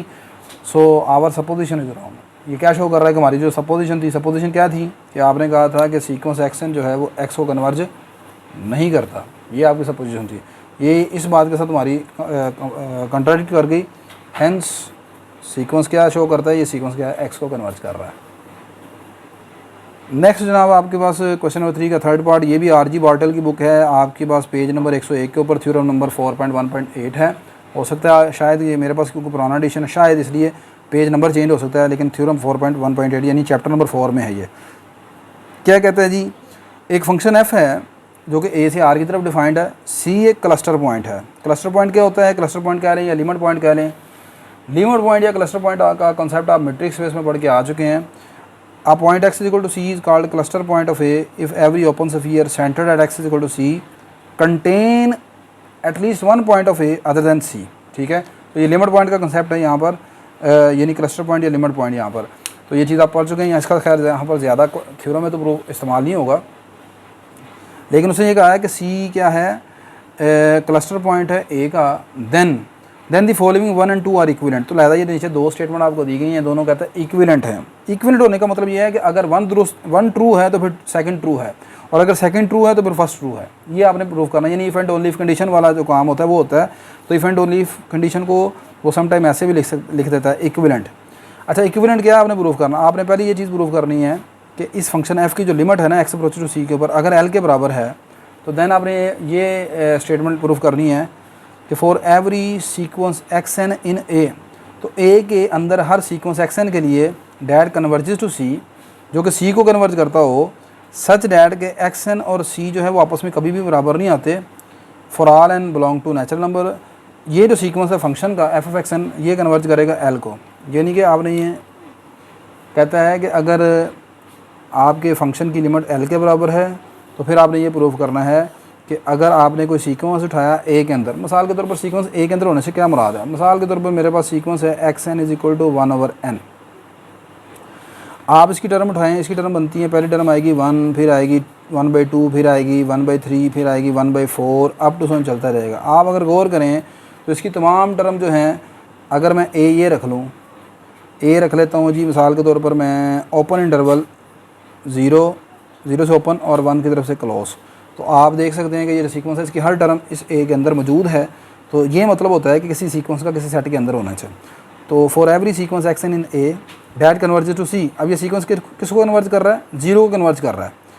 एक्स एन अप्रोच कर रहा है 0 को, सच डैट कि एक्स एन और सी कभी भी बराबर नहीं है। अच्छा, अब इसका क्या मतलब एक्स एन बराबर नहीं है सी के, ये ज़ीरो जो है वो इस सीक्वेंस की लिमिट है। आप मुझे बताएं कि इस सीक्वेंस की कोई भी टर्म ज़ीरो के बराबर है, ये 1 है, ये 1/2 यानी 0.5 है, 1/3 0.33 है, 1/4 0.25 है, आगे आएगा 1/5 वो 0.20 आएगा। इस सीक्वेंस की किसी भी टर्म का जवाब ज़ीरो के करीब करीब जाएगा, लेकिन कभी भी ज़ीरो के बराबर नहीं आएगा। ठीक है, तो ये वो कहना चाह रहा है। अब अगर ऐसा हो तो सच डैट, अगर ऐसा हो तो फिर आपने प्रूफ करना है कि ये जो सीक्वेंस है f of x n converge करेगा एल को। अब मिसाल के तौर पर एफ ऑफ एक्स एन को किस तरह आपने कैलकुलेट करना है, तो इसके लिए पहले एक आपने सीक्वेंस तलाश करना होगा, एक फंक्शन बनाना है। जैसे आपने एफ बनाना है जो ए से आर की तरफ है। मिसाल के तौर पर यहाँ पर मैं आपको समझाने के लिए कहता हूँ कि मेरा जो सीक्वेंस मैंने ए से आर की तरफ बनाया है वो चलें इस तरह है, ए है 0 1 आर, उसे मैं रख लेता हूँ यहाँ पर f of x is equal to x का स्क्वायर चले कर लेते हैं, एक्स का स्क्वायर। ठीक है, तो यहाँ पर फिर एफ ऑफ एक्स एन जो है, एफ ऑफ एक्स एन बनेगा 1/1 ओवर एन का square. F of x n का मतलब है 1 एक्स एन का स्क्वायर, एक्स एन का स्क्वायर यानी 1 ओवर एन स्क्वायर, ये है मतलब एफ ऑफ एक्स एन का। ठीक है, तो ये आपने प्रूफ करना है। ठीक है, ले जी, अब यहाँ पर किस तरह करेंगे, मैंने लेट कर लिया। मैं पहले सपोज करूँगा कि लेट कर लेते हैं कि इस फंक्शन की लिमिट जो है वो एल के बराबर है। प्रूफ ये करूँगा कि ये जो सीक्वेंस है फंक्शन का एफ ऑफ एक्स एन के ऊपर ब्रैकेट ये शो कर रही है सीक्वेंस ऑफ फंक्शन को, किसको शो कर रही है, this is sequence of function. तो ये जो सीक्वेंस ऑफ फंक्शन है आपने प्रूफ करना है ये भी एल को कन्वर्ज करता है। ठीक है, if limit x approach to c f of x l के बराबर है, तो लिमिट की डेफिनेशन जो है वो क्या पढ़ी है आपने फंक्शन की लिमिट की, डेल्टा एप्सिलॉन डेफिनेशन पढ़ते हैं ना आप कंटिन्यूटी में, तो यहाँ पर क्या आपने पढ़ी है, then for every positive real number epsilon, तो आपके पास हर पॉजिटिव रियल नंबर एप्सिलॉन के लिए आपको एक पॉजिटिव रियल नंबर डेल्टा मिलेगा, सच डैट कि जब एक्स और सी के दरमियान का डिफरेंस डेल्टा से छोटा होगा, एक्स माइनस सी यानी कि जो लिमिट में यहाँ पर आपने वेरिएबल इस्तेमाल किया और जो कॉन्स्टेंट इस्तेमाल किया, उनके दरमियान का जो डिफरेंस है अगर डेल्टा से जब छोटा होगा, तो देन आपने प्रूफ ये करना है कि F of x minus L का जो डिफरेंस का एब्सोल्यूट है वो किससे छोटा होना चाहिए, एप्सिलॉन से। तो अब जब आपका एक्स बिलोंग कर रहा है फॉर ऑल एक्स, तमाम एक्स के लिए जब जो कि ए से बिलोंग कर रहे हैं। अच्छा, दोनों मरतबा ये चीज़ जो है ना, ये चीज़ आपको गिवन है। पहले जब आपने ये लेके चलेंगे ये फंक्शन की लिमिट एल के बराबर है, तो आपने ये प्रूफ करना है कि ये एफ ऑफ एक्स एन जो है वो एल को कन्वर्ट कर रहा है। ये जो बीच वाला हिस्सा है ना, बीच वाला हिस्सा क्या है कि आपके पास एक सीक्वेंस एक्स एन है, वो ए के अंदर है, वो सी को कन्वर्ट कर रहा है, यानी एक्स एन कन्वर्ट कर रहा है सी को, ये चीज़ गिवन है आपके पास। ठीक है, ये दोनों इसको उठाएंगे, इस कंडीशन को ये प्रूफ करेंगे, तब भी मैं इसको इस्तेमाल करूँगा। और अगर मैं कन्वर्स करता हूँ एफ ऑफ एक्स एन को इस्तेमाल करके ये प्रूफ करता हूँ, तब भी मैं x n approach to c को इस्तेमाल करूँगा। सही है, as x n in A converges to c, ये बात गिवन है कि एक्स एन आपका सी को कन्वर्ज कर रहा है, डैट इज़ इसकी लिमिट जो सी के बराबर है। सो by definition of convergence of sequence for every positive real number epsilon, her positive real number epsilon के लिए यहाँ पर मैं एप्सिलॉन को डेल्टा के बराबर रख लेता हूँ, क्योंकि यहाँ पर मैंने डेल्टा रखा हुआ है।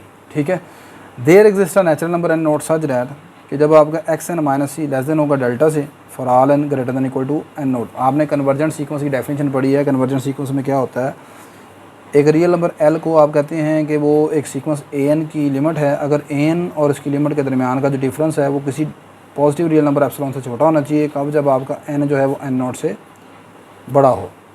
ठीक है, तो यहाँ पर मैंने क्या किया, यहाँ पर मैंने ये रखा कि ये सीक्वेंस जो कि सी को कन्वर्ज कर रहा है, तो फिर एक्स एन और सी के दरमियान का जो डिफरेंस का एब्सोल्यूट है वो छोटा होगा किसी एप्सिलॉन से, और एप्सिलॉन मैंने लेट कर रहा है डेल्टा के बराबर है, कब, जब आपका एन जो है वो एन नॉट से बड़ा या बराबर है। 1 और 2 को कंबाइन कर लेते हैं। 1 और 2 को कंबाइन करें तो क्या बनेगा, देखिएगा। 1 वाली जो इनक्वालिटी है उसमें एक्स और सी के दरमियान डिफरेंस छोटा है, एक्स माइनस सी छोटा है डेल्टा से, कब, तमाम एक्स के लिए। और ये जो है 2, इसमें एक्स नहीं लिखा, यहाँ पर लिखा है एक्स एन कौन है, सीक्वेंस की टर्म्स हैं। मिसाल के तौर पर जब आप एन की जगह 1 पुट करेंगे, आ जाएगा x1, फिर आएगा दूसरी टर्म x2, फिर आएगा तीसरी टर्म x3 अप टू सो ये। लेकिन ये तमाम की तमाम टर्म जो हैं, ये तमाम की तमाम टर्म क्या ए से बिलोंग नहीं कर रही, ये लिखा हुआ है, ये गिवन है for every sequence x n in A, हर सीक्वेंस जो कि ए के अंदर मौजूद है। तो इसका मतलब अगर सीक्वेंस ए के अंदर मौजूद है तो फिर इसकी हर टर्म क्या होगी, ए के अंदर ए से बिलोंग करेगी ना, सही है। तो ये इनक्वालिटी नंबर 1 में मैंने लिखा है कि x माइनस सी छोटा है डेल्टा से तमाम x के लिए जो कि ए से बिलोंग करता है, और यहाँ पर मैंने लिखा है कि एक्स एन माइनस सी छोटा है डेल्टा से उन टर्म्स के लिए जो कि n नोट या n नोट से बड़ी हैं, ठीक है। यानी कि x n not plus 1, x n not plus 2, ये तमाम की तमाम जो टर्म्स हैं इनके दरमियान का डिफरेंस है वो डेल्टा से छोटा है, और ये तमाम की तमाम टर्म किससे बिलोंग करती हैं, ए से बिलोंग करती हैं। तो फिर कैसे मैं लिख नहीं सकता, 1 और 2 कंबाइन कर लें, तो जब आपका एक्स एन माइनस सी छोटा हो डेल्टा से, देन इसकी जगह x की जगह मैंने लिख दिया f of x n minus l छोटा होगा एप्सिलॉन नॉट से, कब, जब आपका एन नॉट से बड़ा होगा। भाई देखें इसमें आपने ये लिखा है, ये रिज़ल्ट होल्ड करता है एक्स ए की तमाम वैल्यूज़ के लिए x के लिए, और ये रिज़ल्ट होल्ड करता है ए की उन तमाम वैल्यूज़ के लिए जो कि n या n नॉट से बड़ी हैं। तो फिर कैसे इकट्ठा करके लिख नहीं सकते कि ये वाला रिज़ल्ट n या n नॉट से बड़ी तमाम वैल्यूज़ के लिए होल्ड करता है। अगर यहाँ से यहाँ तक आपका a है, ठीक है, और इसके अंदर ये आपके पास पड़ी हैं वैल्यूज़ x1, x2, x3 कुछ वैल्यूज़ हैं, अगर एक रिज़ल्ट इस पूरे सेट ए के लिए होल्ड करता है तो फिर तमाम वैल्यूज़ के लिए भी तो होल्ड करेगा ना, सही है। तो यही मैंने लिखा है कि एक्स एन माइनस सी छोटा होगा डेल्टा से whenever f of x n minus l छोटा होगा एप्सिलॉन से। तो ये सारी चीज़ किसकी डेफिनेशन को शो कर रही है, limit of function f of x n की शो कर रही है। This implies limit n proceed to infinity f of x n किससे बराबर आ गया, एल के बराबर आ गया। ये क्या शो कर रहा है कि ये सीक्वेंस जो है एफ ऑफ एक्स एन का sequence of function x n क्या कर रहा है, कन्वर्ज कर रहा है एल को।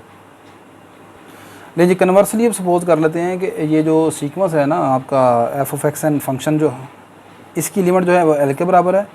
अब मैं प्रूफ मैंने ये करना है कि एफ ऑफ एक्स की जो लिमिट है वो एल के बराबर है। यहाँ पर मैं कंट्राडिक्टरी था चलूँगा, ये लेट कर लिया मैंने कि इस मरतबा ये चीज़ एल के बराबर है। अगली चीज़ ये मैंने बताया कि आपको ये दोनों मरतबा इस्तेमाल की करनी है हमने। For every sequence x n in A, जबकि एक्स एन सी के बराबर नहीं है, एक्स एन सी को कन्वर्ज कर रहा है as n proceed to infinity, let कर लें कि फ़ंक्शन की लिमिट एल के बराबर नहीं है। अच्छा, फ़ंक्शन की लिमिट अगर एल के बराबर नहीं है तो फिर क्या होगा, लिमिट की डेफिनेशन ये होती है, एक रियल नंबर एल को लिमिट कहते हैं फंक्शन एफ़ की, अगर F of x minus L का जो डिफरेंस है वो छोटा हो एप्सिलॉन से, कब, जब आपके पास एक्स माइनस कोई जोन सी लिमिट, जिस नंबर पर आपने लिमिट मालूम करनी है एक्स माइनस सी, जब एक्स माइनस सी क्या हो, छोटा हो डेल्टा से। जब एक्स माइनस सी छोटा हो डेल्टा से, देन आपने ये प्रूफ करना होता है।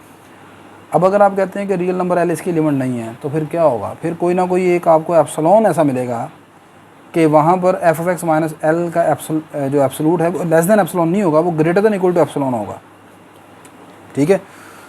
तो मैंने यही लिखा है कि अगर फ़र्ज़ करें इसकी लिमिट एल के बराबर नहीं है तो देन देयर एग्जिस्ट एक एप्सिलॉन 1 आपको मिलेगा for every delta greater than 0 वो you can find a point x depending on epsilon such that, एक इस एप्सिलॉन 1 आपको ऐसा मिल गया कि एफ ऑफ एक्स और उसकी लिमिट एल जो है, जो कि यहाँ पर इसकी लिमिट नहीं मानी मैंने, उसके दरमियान का जो डिफरेंस का एब्सोल्यूट है वो ग्रेटर देन इक्वल होगा एप्सिलॉन 1 से, वेन एवर जब आपका एक्स माइनस सी जो है वो छोटा होगा डेल्टा से। अब डेल्टा क्या है, डेल्टा आपके पास एक पॉजिटिव रियल नंबर है।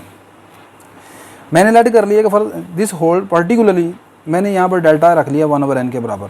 भाई आप n की जगह यहाँ पर कुछ भी पुट कर लें, n1 पुट कर लें, 2 पुट कर लें, 3 पुट कर लें, 1/n का आंसर क्या है, हमेशा पॉजिटिव आएगा। आप कोई और नंबर भी रख सकते हैं यहाँ पर, जरूरी नहीं कि डेल्टा 1/n ही रखना है, आपने डेल्टा वो लेट करना है जो यहाँ पर पॉजिटिव हो। तो मैंने लेट कर लिया अपनी आसानी के लिए डेल्टा 1/n के बराबर है। It follows that for n is equal to 1 2 3 there exist a sequence x n for which, तो क्यों यहाँ पर उसने कहा है ना कि आपके पास ये चीज़ उसने लिखी है कि for every sequence x n in A, तो यहाँ पर फिर आपके पास n की मुख्तलिफ वैल्यू को आप पुट करते रहेंगे तो देर एक सीक्वेंस एक्स एन मिलेगा सच डैट कि एक्स एन माइनस सी का जो डिफरेंस का एब्सोल्यूट है वो छोटा होगा 1/n से। बट जिस तरह मैंने ऊपर आपको बात ये बता के आया हूँ, but f of x n minus l जो है वो ग्रेटर देन इक्वल है एप्सिलॉन 1 से। जैसे मैं ऊपर भी आपको बता गया हूँ कि आपके पास अगर एक बात ट्रू है सेट ए की तमाम वैल्यूज़ के लिए, यहाँ पर मैं फिर यहाँ पर लिख रहा हूँ कि this result is hold for all x belong to A, ये एक्स की तमाम वैल्यूज़ के लिए होल्ड करता है। अगर ये एक्स की तमाम वैल्यूज़ के लिए होल्ड करता है तो इसका मतलब ये फिर इस सेट ए की ये जो रिज़ल्ट है, ये जो इनक्वालिटी है सेट ए की तमाम वैल्यूज़ के लिए फॉर ऑल एक्स के लिए होल्ड करता है, तो फिर ए की अगर चंद एक वैल्यूज़ उठा लूँ उनके लिए भी होल्ड करेगा कि नहीं करेगा। तो यही मैंने लिखा है कि अगर यहाँ पर सीक्वेंस इसमें वैल्यूज़ उठा लें x1 x2 x3, तो देन x माइनस सी यहाँ पर डेल्टा की वैल्यू पुट कर दी 1/n आ गया। बट ऐसी सूरत में ये f(x(n माइनस एल ये भी ग्रेटर देन इक्वल होगा एप्सिलॉन 1 से। भाई ये रिजल्ट x की ए की तमाम वैल्यूज़ के लिए होल्ड करता है, लिहाजा फिर इसकी कुछ वैल्यूज़ के लिए भी होल्ड करेगा। कुछ वैल्यू से मुराद है x1 x2 x3 यानी xn के लिए, उनके लिए भी ये बात दुरुस्त होगी। लेकिन ये चीज़ तो कंट्राडिक्ट कर गई है हाइपोथेसिस से। और हाइपोथेसिस क्या था, आपने हाइपोथेसिस ये माना था कि ये जो फंक्शन है इसकी लिमिट l के बराबर है। अब इसकी लिमिट l के बराबर होने से मुराद क्या है कि इससे मुराद ये है कि f(x(n माइनस एल के दरमियान का जो डिफरेंस है वो एप्सिलॉन से छोटा होना चाहिए, जब आपका xn माइनस सी का जो डिफरेंस है वो छोटा हो डेल्टा से। ठीक है, तो ये चीज़ तो आप मान कर आए हैं, ये चीज़ लेस देन होनी चाहिए डेल्टा से, एप्सिलॉन से। यहाँ पर आप कह रहे हैं कि ये greater than equal to epsilon 1 है, तो कंट्राडिक्टिंग दी हाइपोथेसिस हो गया ये। हैंस लिहाजा यहाँ पर ये जो चीज़ आपने गलत मान कर आए थे कंट्राडिक्टरी के इस फंक्शन की जो लिमिट है वो एल के बराबर नहीं है, वो बात गलत है। लिहाजा इसकी लिमिट जो है वो एल के बराबर है। इसमें जो पूरे थ्योरम में सिर्फ जो चीज़ है वो एक ही चीज़ है, बस आपने ये चीज़ याद रखनी है कि यहाँ पर इस रिज़ल्ट में आपके पास ये पूरी की पूरी बात तमाम एक्स के लिए होल्ड कर रही है जो कि ए से बिलोंग करते हैं। अगर ये तमाम एक्स के लिए होल्ड करती है जो ए से बिलोंग करते हैं, लिहाजा फिर क्या होगा, ए की कुछ वैल्यूज़ अगर आप उठाएं x1 x2 x3 जो कि सीक्वेंस बनाती हैं उनके लिए भी होल्ड करेगी। अगर उनके लिए भी होल्ड करती है तो फिर f(x(n माइनस एल जो है इसके डिफरेंस के एब्सोल्यूट ग्रेटर देन इक्वल होगा एप्सिलॉन 1 से। ठीक है, लेकिन ये बात अगर ऐसा हो तो फिर ये बात हमारी सपोजिशन से कंट्राडिक्ट कर जाती है अभी। और ये बात मैंने दोनों मरतबा इसके नेसेसरी और सफिशेंट कंडीशन दोनों में मैंने इस्तेमाल की है। ठीक है, यहाँ पर भी मैंने इस्तेमाल की है। ठीक है, जब यहाँ पर मैंने ये इस्तेमाल किया है, ये बनाई है इनक्वालिटीज़। नेक्स्ट क्वेश्चन नंबर 3 का फोर्थ पार्ट कहता है कि आई एक क्लोज इंटरवल है और ये बाउंडेड है। एक फंक्शन f जो है वो i से r की तरफ आपने एक फंक्शन f बनाया और ये फंक्शन f जो है वो i के ऊपर यानी इस क्लोज इंटरवल के ऊपर क्या है, कंटिन्यूस है। आपने ये प्रूव करना है कि f जो है वो बाउंडेड है। मतलब ये है कि किसी क्लोज इंटरवल के ऊपर अगर कोई कंटिन्यूस फंक्शन हो तो वो बाउंडेड होता है। आपने प्रूफ ये करना है कि every continuous function defined over the close interval is always bounded. ठीक है, ये ऑलरेडी मैं प्रूफ करवा चुका हूँ। आप जाकर पास्ट पेपर 2021 क्वेश्चन नंबर 3 का डी पार्ट, यहाँ पर क्वेश्चन नंबर 3 का फोर्थ पार्ट है, यानी दोनों सेम नंबर हैं, ये मैं उसमें डिस्कस कर चुका हूँ। यहाँ पर इस पेपर में 2021 में क्वेश्चन नंबर 3 का डी पार्ट के 2-3 पार्ट हैं। इसमें 2-3 चीज़ें पूछी हैं कि बाउंडेड फंक्शन क्या होता है। पहले ये आप डेफिनेशन इसकी करें तो आप उस क्वेश्चन को पढ़ लीजिएगा, उसमें आपको जहाँ से आपको समझ आ जाएगी कि कहाँ ये जो आपका रिक्वायर्ड आंसर है वो कहाँ से स्टार्ट होता है। तो क्वेश्चन नंबर 3 का डी पार्ट आपने देखना होगा, तो मैं इस पेपर का लिंक भी डिस्क्रिप्शन बॉक्स में रख दूँगा। लेकिन next and the last part, I subset है आर का, बी एन इंटरवल, एफ एक फंक्शन है आई से आर की तरफ और ये फंक्शन जो है वो स्ट्रिक्टली मोनोटोनिक है। मोनोटोनिक स्ट्रिक्टली मोनोटोनिक फंक्शन होते हैं चार किस्म के होते हैं फंक्शन जिनको आप मोनोटोनिक कहते हैं। Non increasing, non decreasing, increasing and decreasing, ये 4 टाइप होती हैं। लेकिन जब स्ट्रिक्टली का लफ्ज़ इस्तेमाल करते हैं तो फिर 2 टाइप रह जाती हैं। स्ट्रिक्टली मोनोटोनिक का मतलब है या तो वो सिर्फ इंक्रीजिंग है या फिर सिर्फ डिक्रीजिंग है। नॉन इंक्रीजिंग, नॉन डिक्रीजिंग को छोड़ दें। तो आपके पास पहली बात ये कि फंक्शन एफ जो है वो स्ट्रिक्टली मोनोटोनिक है। अब 2 चीज़ें होगी मोनोटोनिक में, स्ट्रिक्टली मोनोटोनिक में, या तो ये स्ट्रिक्टली इंक्रीजिंग है या डिक्रीजिंग है। अगली बात ये है कि ये फंक्शन जो है वो कंटिन्यूस भी है। तो फंक्शन एफ के ऊपर दो चीज़ें हैं, 2 खूबियाँ हैं। एक तो ये स्ट्रिक्टली मोनोटोनिक है प्लस कंटिन्यूस है आई के ऊपर। Then the function g inverse of f, तो फिर जो इस फंक्शन का इनवर्स होगा एफ इनवर्स, उसका नाम उसने जी रख लिया है, is strictly monotonic and continuous on J is equal to f of I. तो आपने ये प्रूव करना है कि ये जो आपका फंक्शन है ना एफ इनवर्स, वो एफ ऑफ आई के ऊपर क्या होगा, मोनोटोनिक भी होगा और कंटिन्यूस भी होगा। अच्छा, पहले यहाँ पर एफ ऑफ आई का मतलब आप समझ लें। मिसाल के तौर पर देखिए, मैं एक फंक्शन डिफाइन करता हूँ, एफ जो है -5 से लेकर +5 के दरमियान, और इसे मैं उठा के ले जाता हूँ आर की तरफ। ठीक है, और फंक्शन मैंने डिफाइन कर लिया f of x is equal to x का स्क्वायर। ठीक होगी बात ये। यहाँ पर आई जो है वो ये है -5 से लेकर +5 के दरमियान। ठीक होगी बात ये। अगर मैं आपको कहूँ कि आपने एफ ऑफ आई निकालना है, तो एफ ऑफ आई कौन है, तो एफ ऑफ आई कौन है, एक इंटरवल है। ये कोई वैल्यू नहीं है। जैसे यहाँ पर देखें ना, मैं कहता हूँ आपने एफ ऑफ -5 की वैल्यू निकालनी, तो एफ ऑफ -5 निकलेगा +25, ठीक है। अगर आपको कहूँ एफ ऑफ 0 की वैल्यू निकालनी तो एफ ऑफ 0 निकलेगा 0। तो ये तो है नंबर्स, लेकिन जब एफ ऑफ आई किसी इंटरवल के ऊपर, किसी इंटरवल आई के ऊपर जब आप एफ अप्लाई करते हैं तो उसका आंसर भी इंटरवल आता है। अच्छा खैर, इस पर्टिकुलर एग्जांपल में, इस एग्जांपल में एफ ऑफ आई अगर आपको निकालने के लिए कहूँ तो एफ ऑफ आई का आंसर भला क्या निकलेगा? एफ ऑफ आई आएगा एफ ऑफ -5 से लेकर +5 के ऊपर आपने एफ अप्लाई कर दिया। आप देखें आपका फंक्शन एफ ऑफ एक्स बराबर है एक्स स्क्वायर के। ये क्या कर रहा है? एक्स की इन तमाम वैल्यूज़ के ऊपर जब आप एक्स अप्लाई करते हैं तो उन वैल्यूज़ को क्या कर देगा? नेगेटिव को पॉजिटिव। यानी कि एफ ऑफ -5 से +5 का जो आंसर बनेगा वो क्लोज इंटरवल बनेगा 0 से लेकर 25। ऐसे ही है ना? देखो जी, इसने नेगेटिव वैल्यू को उठाकर पॉजिटिव बना देना है, और -5 हो या +5 हो, उसका आंसर मैक्सिमम आएगा 25। तो 0 से 25, तो एफ ऑफ आई का जवाब यहाँ पर 0 से 25 है। ठीक होगी बात ये। अब अच्छा, अब आपने ये प्रूफ ये करना है कि अगर ये एफ जो है जो कि आपने इस तरह डिफाइन किया है मिसाल के तौर पर, अगर ये स्ट्रिक्टली इंक्रीजिंग हो, सही है, और दूसरी बात ये है कि अगर ऐसा है तो फिर इसका जो इन्वर्स निकलेगा, एफ इन्वर्स, इसका जो इन्वर्स निकलेगा, यानी g is equal to f inverse, ये जो है ना, ये भी आपने प्रूफ करना है। आपने ये प्रूफ करना है कि ये भी स्ट्रिक्टली होगा, स्ट्रिक्टली मोनोटोनिक होगा, मोनोटोनिक भी होगा और प्लस कंटिन्यूस होगा। लेकिन ये स्ट्रिक्टली मोनोटोनिक या कंटिन्यूस किसके ऊपर होगा? एफ ऑफ आई के ऊपर होगा। ये आपने प्रूफ करना है। अच्छा, यहाँ पर अब चंद एक चीज़ें ज़रा देख लें। एक तो ये जो एफ ऑफ आई आपने निकाला है, ये कौन है? ये आपके पास है एफ इनवर्स की डोमेन ऑफ एफ इनवर्स है। या आसान अल्फाज में कहूँ तो ये रेंज है एफ़ की, ये सबसे ज़्यादा आसान हो जाएगा। ज़रा यहाँ पर एफ़ की रेंज निकालें तो एफ़ की रेंज यही आती है ना, 0 से 25, ठीक है। तो ये एफ ऑफ आई कौन है? ये एक इंटरवल है, और ये इंटरवल किसको शो कर रहा है? ये एफ इनवर्स की डोमेन है, और एफ इनवर्स की डोमेन आप जानते हैं एफ़ की रेंज को कहते हैं, ठीक है।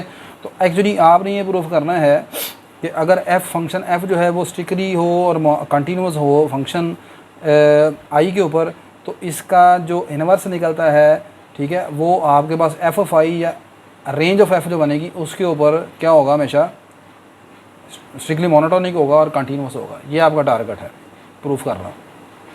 लेकिन थ्योरम को प्रूफ करने के लिए सबसे पहले यहाँ पर एक थ्योरम का मैं इस्तेमाल करूँगा। वो थ्योरम ये है कि सपोज़ कर लें कि अगर आपके पास एक्स और वाई दो रियल नंबर सबसेट है रियल नंबर आर के, अगर आपके पास फंक्शन एफ जो है वो एक्स से वाई की तरफ है और ये जो फंक्शन है स्ट्रिक्टली मोनोटोनिक हो, देन एफ इनवर्स एग्जिस्ट। तो ऐसी सूरत में इस फंक्शन का इनवर्स जो है वो भी एग्जिस्ट करता है, and also is strictly monotonic, और ये भी स्ट्रिक्टली मोनोटोनिक होगा, सही है। अगर आपके पास एक्स और वाई दो सबसेट है रियल नंबर आर के, एफ़ आपके पास स्ट्रिक्टली मोनोटोनिक है तो इसका इनवर्स लाजमी एग्जिस्ट करता है, और वो भी स्ट्रिक्टली और मोनोटोनिक होता है, ठीक है। इसमें दूसरी चीज़ जो है यही हमने यहाँ पर प्रूफ करनी है, लेकिन उसका आपके पेपर में जो स्टाइल है पूछने का वो थोड़ा सा डिफरेंट है। थ्योरम को प्रूफ करने के लिए जो मैं यहाँ पर स्टेप्स इस्तेमाल करूँगा वो कुछ इस तरह है। सबसे पहले मैं क्या करूँगा? एफ ऑफ आई से एक पॉइंट चूज़ करूँगा। एफ ऑफ आई कौन है? एक इंटरवल है। इंटरवल मतलब रेंज है एफ़ की। F of I mean range of F. Range of F से मैं एक लैम्डा उठाऊँगा, एक एलिमेंट उठाऊँगा। अब लैम्डा जो नंबर होगा वो होगा एफ ऑफ सी टाइप का। देखें जी, आपके पास अगर ये सेट एक्स है, ये सेट वाई है, आपने एफ अप्लाई किया एक्स के एलिमेंट्स पर। एक्स के एलिमेंट है x1, x2, x3 टाइप के। इसने x1 के एलिमेंट पर अप्लाई हुआ, ये बन गया एफ ऑफ x1। ये अप्लाई हुआ, ये आ गया एफ ऑफ x2। ये अप्लाई हुआ, ये आ गया एफ ऑफ x3। तो y क्या है? रेंज है। यहाँ पर y जो है वो एफ ऑफ आई को का रोल अदा कर रहा है मिसाल के तौर पर। तो अब यहाँ पर y के अंदर जो रेंज के अंदर एलिमेंट है वो एफ ऑफ एक्स टाइप के नंबर हैं, सही है। तो फ़र्ज़ कर लिया कि यहाँ पर ये जो लैम्डा है जो कि आपने एफ ऑफ आई से उठाया है, यानी यहाँ से उठाया आपने लैम्डा, तो फिर लैम्डा मैंने लेट कर लिया वो एफ ऑफ समथिंग के बराबर होगा। तो मैंने लेट कर लिया कि एफ ऑफ सी जो है वो लैम्डा के बराबर है। तो यहाँ से सी जो आएगा वो क्या आ जाएगा? एफ इनवर्स लैम्डा, सही है। उसके बाद मैंने ये प्रूफ ये करना है, we will check continuity of f inverse. अब आपने एफ इनवर्स की कंटिन्यूटी आपने दिखाना है कि एफ इनवर्स जो है वो कंटिन्यूस है। एफ इनवर्स मतलब जी कौन है? एफ इनवर्स, सही है। आपने प्रूफ करना है कि एफ इनवर्स कंटिन्यूस है नंबर सी के ऊपर। अब ये सी के ऊपर कंटिन्यूस है तो फिर कैसे? लेकिन इंटरवल कौन सा चूज़ करना है? एफ ऑफ आई चूज़ करना है आपने। कंटिन्यूटी की डेफिनेशन आपने पढ़ी है अभी, मैं फिर दोबारा बता रहा हूँ। एक रियल नंबर एक फंक्शन f को कहते हैं c के ऊपर कंटिन्यूस है अगर x माइनस c का डिफरेंस डेल्टा से छोटा हो, अगर एफ ऑफ एक्स माइनस सी का डिफरेंस, ये जो एब्सोल्यूट डिफरेंस डेल्टा से छोटा हो, देन आपने ये प्रूफ करना होता है f of x minus c जो है वो छोटा होना चाहिए किससे, एप्सिलॉन से, ठीक है, for all x belong to जो भी इंटरवल आपने आई या ए रखा हुआ है। लेकिन अगर अब यहाँ पर आपने एफ इनवर्स की बात करनी है तो फिर यहाँ पर गौर से देखें, मैंने लिखा कि we will show that variable x की जगह मैंने रख लिया यहाँ पर वाई, कि व्हेन वाई माइनस लैम्डा छोटा हो डेल्टा से, देन आपने प्रूफ ये करना है कि f inverse y minus f inverse lambda छोटा होना चाहिए एप्सिलॉन से। भाई ये कंटिन्यूटी में आपने जिस नंबर पर कंटिन्यूटी चेक करनी होती है वो यहाँ पर भी लिखा है, यहाँ पर भी लिखा है मैंने, ठीक है। तो यहाँ पर भी वही चीज़ आ गई, ये यहाँ पर लैम्डा लिखा तो यहाँ पर भी लैम्डा लिख दिया, ये लैम्डा ये भी लैम्डा। अगर ये कंटिन्यूटी किस चीज़ की चेक कर रही है, एफ इनवर्स की, तो यहाँ पर भी एफ इनवर्स आ गया, यहाँ पर भी एफ इनवर्स आ गया, ठीक होगी बात ये। अगली चीज़ एफ इनवर्स लैम्डा किसके बराबर है, सी के बराबर है, तो मैंने इसको लिख लिया कि एफ इनवर्स वाई माइनस सी छोटा दिखाना है आपने एप्सिलॉन से, जब आपका वाई माइनस लैम्डा छोटा होगा डेल्टा से, ठीक होगी बात। जब आपका वाई माइनस डेल्टा लैम्डा छोटा होगा डेल्टा से, तो फिर आपने ये प्रूफ करना है कि एफ इनवर्स वाई माइनस सी छोटा होगा एप्सिलॉन से। अब ये प्रूफ कैसे होगा, वाई माइनस लैम्डा छोटा है डेल्टा से, इसका मतलब क्या है कि आपने एब्सोल्यूट की प्रॉपर्टी पढ़ी है कि अगर आपका एक्स एब्सोल्यूट छोटा हो ए से तो उसको आप लिखते हैं minus a less than x, x less than plus है, ऐसे ही है ना। तो यहाँ पर ये आ जाएगा माइनस डेल्टा छोटा है वाई माइनस लैम्डा से और ये छोटा होगा प्लस लैम्डा से। लैम्डा को दोनों तरफ आप ऐड कर दें, ये बन जाएगा lambda minus delta less than y, y less than lambda plus delta, ठीक है। तो यहाँ पर मैं प्रूफ में जब प्रूफ करूँगा तो यहाँ पर ये लैम्डा के मतलब तो मैंने आपको बता चुका कि लैम्डा एक नंबर चूज़ करूँगा, फिर यहाँ पर डेल्टा की बात करेंगे, फिर एक रियल नंबर वाई उठाएंगे हम यहाँ पर, सही है। और प्रूफ ये करना होगा आपने, जब अगर ऐसा है तो फिर आपने ये प्रूफ करना होगा कि f inverse y minus c less than आना चाहिए एप्सिलॉन से। दूसरे अल्फाज में ये कब होगा, इसको अगर आप ओपन कर लें तो ये बनेगा minus epsilon less than f inverse y minus c less than plus epsilon, दोनों तरफ सी ऐड कर दें, c minus epsilon less than आना चाहिए एफ इनवर्स वाई से और ये छोटा आना चाहिए सी प्लस एप्सिलॉन से। यानी कि आपका एफ इनवर्स वाई जो है वो सी की नेबरहुड में होना चाहिए, सही है। एफ इनवर्स वाई जो है वो सी की नेबरहुड में होना चाहिए, ठीक होगी बात ये। नहीं जी, since f is strictly monotonic, ये बात गिवन है कि एफ आपके स्ट्रिक्टली मोनोटोनिक है, तो अब आप एक इस थ्योरम का रेफरेंस ज़रूर दीजिएगा पेपर में, मैं यहाँ पर लिख दिया है, आप लिखिएगा then by the theorem which says that कि अगर एक्स और y subset real number R के और एफ आपका स्ट्रिक्टली मोनोटोनिक हो, देन एफ इनवर्स एग्जिस्ट और आल्सो स्ट्रिक्टली मोनोटोनिक, सही है। यहाँ पर आपने प्रूफ ये करना है कि ये कंटिन्यूस होना चाहिए, आपका जो थ्योरम है उसमें ये आपने प्रूफ करना है कि then the function g inverse is strictly monotonic and continuous, ठीक है। ये जिस थ्योरम का मैं रेफरेंस दे रहा हूँ उसमें ये सिर्फ इतना है कि अगर आपका एफ स्ट्रिक्टली इंक्रीजिंग है, स्ट्रिक्टली मोनोटोनिक है, तो उसका इनवर्स जो है वो एग्जिस्ट भी करता है और वो भी स्ट्रिक्टली मोनोटोनिक होता है। तो पहले आपने इस थ्योरम का रेफरेंस देना है कि हम जानते हैं कि अगर एफ आपके पास स्ट्रिक्टली मोनोटोनिक हो तो उसका इनवर्स एग्जिस्ट करता है, ठीक है। और अगली चीज़ वो स्ट्रिक्टली मोनोटोनिक भी होगा। Assume that F inverse strictly, अब स्ट्रिक्टली मोनोटोनिक का मतलब है उसमें वो स्ट्रिक्टली इंक्रीजिंग भी हो सकता है, स्ट्रिक्टली डिक्रीजिंग भी हो सकता है। मैंने लेट कर लिया एफ इनवर्स जो है वो स्ट्रिक्टली इंक्रीजिंग है। स्ट्रिक्टली इंक्रीजिंग का मतलब ये होता है कि सीक्वेंस की हर फंक्शन का जो आंसर है वो बड़े नंबर पर बड़ा, छोटे नंबर पर छोटा होना चाहिए। यानी एफ ऑफ x1 का जवाब एफ ऑफ x2 से छोटा होगा जब आपका x1 छोटा होगा x2 से, ये होता है इंक्रीजिंग। और डिक्रीजिंग में उल्टा हो जाता है कि इसका जवाब लेस देन होगा एफ ऑफ x2 से अगर x1 बड़ा होगा x2 से, यानी छोटे पर बड़ा, बड़े पर छोटा आंसर आएगा। तो मैंने खैर इंक्रीजिंग माना है, तो इंक्रीजिंग में ये दोनों साइन एक जैसे होंगे। यानी अगर x1 छोटा होगा x2 से तो एफ ऑफ x1 छोटा होगा एफ ऑफ x2 से। एफ इनवर्स को मैंने मान लिया स्ट्रिक्टली इंक्रीजिंग है। अब अगली चीज़ जैसे मैंने आपको बताया कि मैं एक एफ ऑफ आई यानी कि एफ की रेंज में से एक एलिमेंट उठाने लगा हूँ लैम्डा। लैम्डा बिलोंग कर रहा है एफ ऑफ आई से और एफ ऑफ आई असल में कौन है, एफ इनवर्स की डोमेन है। और एफ इनवर्स की डोमेन का मतलब है रेंज ऑफ एफ। ये सारी चीज़ अभी आपको बता चुका हूँ मैं। अब रेंज ऑफ एफ में किस टाइप के एलिमेंट पड़े हैं, एफ ऑफ टाइप समथिंग, ठीक है, एफ ऑफ सी टाइप के एलिमेंट है। तो मैंने लेट कर लिया कि लैम्डा जो है एफ ऑफ सी के बराबर है, तो यहाँ से सी जो आ गया वो एफ इनवर्स लैम्डा के बराबर आ गया। अगली चीज़ ये प्रूफ करने के लिए जो रिज़ल्ट आपने प्रूफ करना है इसकी कंटिन्यूटी के लिए एफ इनवर्स की, तो उसमें आपने एप्सिलॉन का इस्तेमाल करना है। मैंने लेट कर लिया कि take a positive real number epsilon, एक पॉजिटिव रियल नंबर एप्सिलॉन उठाएं और वो पॉजिटिव रियल नंबर एप्सिलॉन जो है सो स्मॉल, वो इतना छोटा है सच डैट कि ये जो आपका ओपन इंटरवल है सी माइनस एप्सिलॉन और सी प्लस एप्सिलॉन, ये आई से बिलोंग करता है। और ये सी माइनस एप्सिलॉन और सी प्लस एप्सिलॉन कौन है, ये आपको मैंने अभी बताया है कि ये एफ इनवर्स वाई की नेबरहुड है। ठीक है, जैसे कि आपको यहाँ पर ग्राफिकली फिगर में ये नज़र आ रहा है कि अगर ये है सी और ये सी माइनस एप्सिलॉन आ गया, ये सी प्लस एप्सिलॉन आ गया, ये जो इंटरवल है ये आपका मिसाल के तौर पर यहाँ से लेकर यहाँ तक अगर आई है सारा, तो सी माइनस एप्सिलॉन से लेकर सी प्लस एप्सिलॉन जो है वो इस आई के अंदर कंटेन कर रहा है। नेक्स्ट चंद चीज़ें यहाँ पर इस फिगर से आप समझ लें। सी के ऊपर ये जो फंक्शन का आंसर है ये एफ ऑफ सी है, सी प्लस एप्सिलॉन के ऊपर जो फंक्शन का आंसर है f of c plus epsilon है, सी माइनस एप्सिलॉन के ऊपर फंक्शन का आंसर है f of c minus epsilon. इस आंसर को f of c minus epsilon का जो आंसर ये जो चीज़ है ये सारी लेट कर लेते हैं लैम्डा 1 के बराबर है। सही है, ये एफ ऑफ सी का जवाब आ गया लैम्डा के बराबर और f of c plus epsilon का जवाब आ गया लैम्डा 2 के बराबर। जैसे कि आप ग्राफ में कभी मतलब हम ग्राफ बनाते हैं, आप जानते हैं, फ़र्ज़ करें ये मेरे पास ग्राफ बनाया है मैंने y इज इक्वल टू या f of x is equal to x square का। अगर यहाँ पर x की वैल्यू 1 है तो ये वाला पॉइंट होगा F of x 1, F of x 1 यानी एफ ऑफ 1, और एफ ऑफ 1 का जवाब कितना आएगा 1। ये जो जवाब है ये कहाँ पर आएगा y एक्सिस के ऊपर। इसी तरह फ़र्ज़ करें यहाँ पर वैल्यू है x की 5, ये x इज इक्वल टू 5 है, तो ये जो पॉइंट होगा ये होगा एफ ऑफ 5। तो एफ ऑफ 5 क्या है यहाँ पर 25 है, तो ये आपका आ गया 25 यहाँ पर। ठीक है, ये मतलब है इसका। तो सी पर एफ ऑफ सी है, उसका जवाब लैम्डा के बराबर लेट कर लिया, सी प्लस एप्सिलॉन पर जवाब आ गया लैम्डा 2 के बराबर और सी माइनस एप्सिलॉन पर जवाब आ गया लैम्डा 1 के बराबर। लेट कर लिया, ये सारी चीज़ें जो मैं आपको बता गया हूँ कि सेट कर लें लैम्डा 1 इसके बराबर है, लैम्डा 2 इसके बराबर है।